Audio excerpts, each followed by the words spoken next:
Minister za notranje zadeve Vinko Gorenak je napovedal prekinitev pogodb z obema policijskima sindikatoma. Kot pravi, njegova odločitev ni povezana z napovedanim referendumom.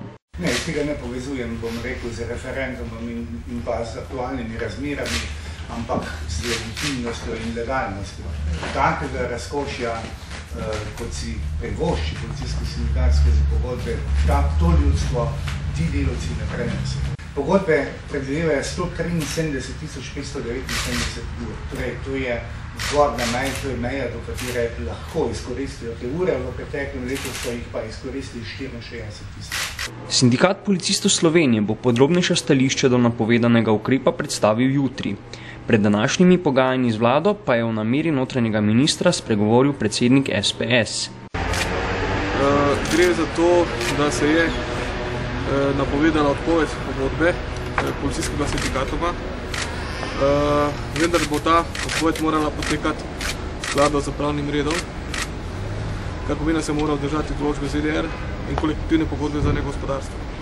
To zadevo je generiral pobuda sindikata policistov Slovenije, policijskega sindikata, da se poskuša uveljaviti temeljna demokratična pravica, to je referendum.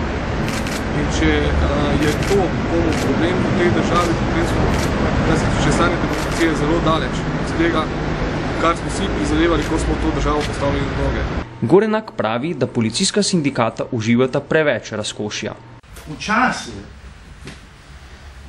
ko so plačani kot policisti, igrajo pikado, košarko, odbojko, tenis, in tako dalje, in to plača tisti delavec, ki ima 600 evrov plače, in to plača tisti upokojenec, ki ima manj kot 500 evrov kazni, je pa konec.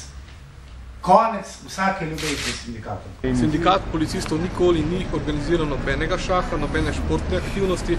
Sindikat policistov Slovenije ima to kvoto ur porabljen za to, da zdrži pravno pomoč, socialno pomoč. Policijska sindikata bosta povabljena k sestavljanju nove pogodbe, do takrat pa bo za njihovo delovanje veljala splošna kolektivna pogodba. Splošna kolektivna pogodba je jasna. 1 uro na leto na člana. Ti gospodje imajo 16-krat več. Ne bo šlo.